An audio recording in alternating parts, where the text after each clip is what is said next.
Wednesday, it's 5-minute rehab day. Happy Wednesday, everyone. This is Taisha Presley, the owner and the founder of Legacy Empowerment Services. We are a mental health private practice located in the beautiful city of Charlotte, North Carolina.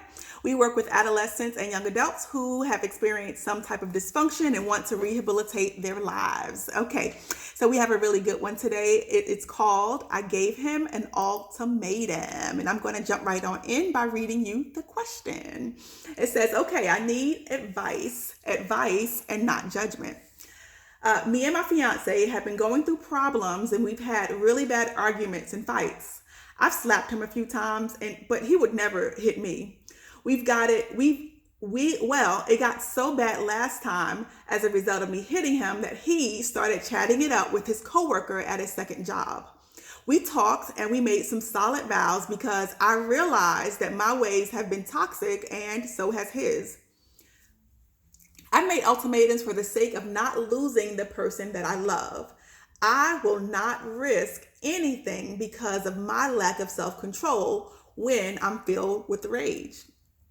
I've told him that I don't see it working if he chooses to keep that second job.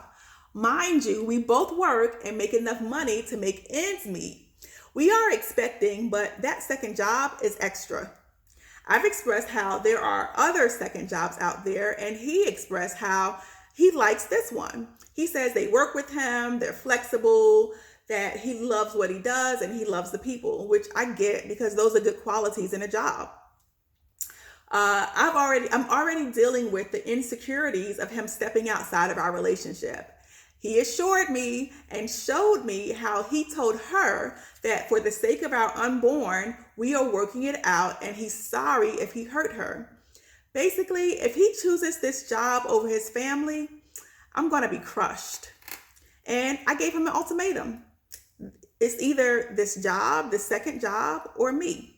Am I being unreasonable? Well, you know how I like to do before we jump in with my thoughts. I want to take a woosah, which is just a deep breath in and a deep breath out. 1, 2, 3. Woosah. Okay, let's jump in. All right, so when I was reading your letter, I could not help but wonder if you are really keeping the main thing, or if you are being like we typically do, most people do, is to just play whack-a-mole with our life, right? So when something pops up, we kind of just run after that thing and leave everything else. And then when something else pops up, we run after that instead of really dealing with the root issue. An ultimatum is not going to really solve the root issue. An ultimatum is not going to solve your relationship problems. An ultimatum is just about power and control. An ultimatum typically pushes people away because it becomes a power struggle. So my question to you is the second job really the main thing? Or is there something else that could be lurking beneath the surface? Now, I'm going to go back to some things that you said in your letter. You shared, in all caps, I might add, you shared that you have experienced a lack of self-control. You stated in your letter that that lack of self-control has caused you to become aggressive with your fiance in the past. So a lot of people associate aggression and anger when the two are not mutually exclusive. Actually, aggression is only one way that typically people choose to deal with anger, but it's not the only way. And you know what else? We women tend to sometimes want to avoid the feeling of anger because we are just socialized to be that way. But you know, if we really were able to sit down with our anger and to figure it out, what it would probably do is to teach us a lot about ourselves. It would teach us a lot about our values and what's important to us and even what we need. One thing that I know for sure is that if you sit down and get in touch with your anger and you learn about it, you will become empowered to make different choices. So as opposed to being aggressive, you might choose to be assertive. Now, my encouragement to you, in order to get to the root of the issue, my encouragement to you is to really lean into everything that you stated in your letter. Now, here's some things that you also stated in your letter.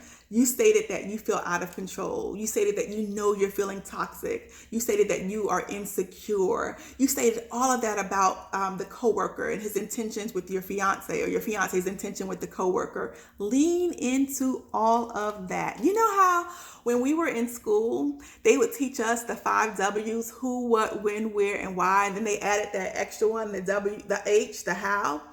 I want you to become an investigator of your anger. I want you to sit down with yourself and ask yourself all those questions, those 5, 6 things about yourself, about your anger. And I bet you that you're going to learn so much about yourself that it's going to empower you to change your relationship. And that, my dear, is not unreasonable. So those are my thoughts about this letter. If you have some comments or some things that you might want to add, I would love for you to drop them in the comments below. And as always, I will see you next week.